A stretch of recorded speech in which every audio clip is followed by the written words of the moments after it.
الله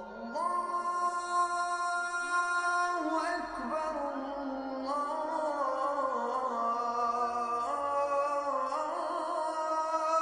أكبر.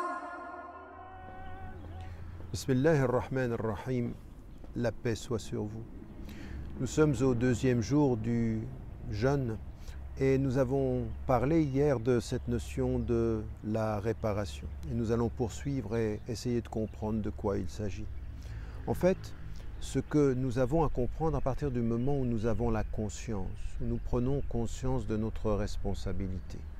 Je suis sur la terre, Dieu m'a mis sur la terre, je jeûne, je prie, ou j'essaye de jeûner, ou j'essaye de prier, ou j'essaye de faire le bien, ou j'essaye de répondre à l'appel. Parfois j'oublie, parfois je me souviens. Et au gré de cette conscience, on comprend que avec l'enfance, et ça c'est ce qui nous est dit dans le texte, c'est ce qui nous est même dit dans la tradition du prophète, alayhi salam, que la paix et bénédiction de Dieu soit sur lui, c'est que tous les enfants sont dans l'innocence et ont une élection naturelle. Et puis ensuite, il va avoir avec la conscience la responsabilité. Souvent, vous entendez des savants qui vous rappellent et qui vous disent « ben voilà ce que vous avez à faire, voilà ce qu'il faut faire, voilà où il faut aller ». Et tout ça, c'est juste. On sait qu'on doit aller là-bas. Mais il manque quelque chose à ce discours. Ce n'est pas où on doit aller, simplement, qu'il est important de savoir pour nous seuls, pour notre personne. C'est de savoir ce que nous portons. Le plus important dans l'expérience spirituelle, ce n'est pas simplement qu'on nous dise « voilà la voie, voilà la route ». Ben oui, je vais essayer de la suivre. Mais de moi à moi, il faut que je sache ce que je porte, d'où je viens, quelles sont les blessures, est-ce que je vais y arriver, comment est-ce que je vais y arriver.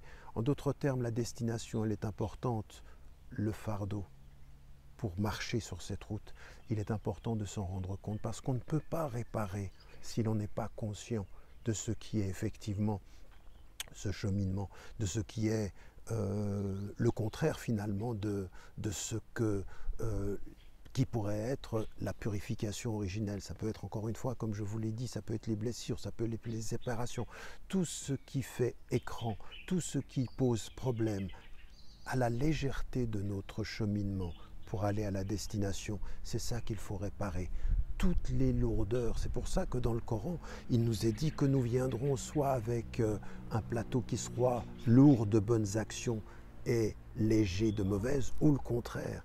Et ce poids que nous portons, ce chemin que nous devons faire, c'est effectivement ceci qu'il est important de comprendre. Et ça veut dire, à partir d'un certain moment, qu'il faut se retourner sur soi-même, et puis il faut être et savoir qui nous sommes. Et savoir qui nous sommes, c'est ce qui va nous permettre de mieux réparer. En d'autres termes, tous les êtres sur la terre ont raison de nous dire où est-ce que nous allons. Tous les savants, tous ceux qui nous donnent des conseils. Et nous, devant Dieu, nous sommes les seuls à savoir ce que nous portons. Et que ce que nous devons faire devant Dieu, dans la communication que nous avons avec lui et avec nous-mêmes, c'est savoir cet héritage que nous portons, ces blessures que nous cachons, ces difficultés avec lesquelles nous vivons. Et c'est cela qu'il faut réparer.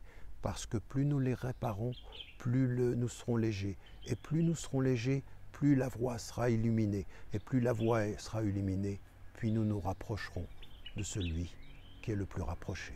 N'oubliez pas, n'oubliez jamais de dire à ceux que vous aimez que vous les aimez. La vie est fragile.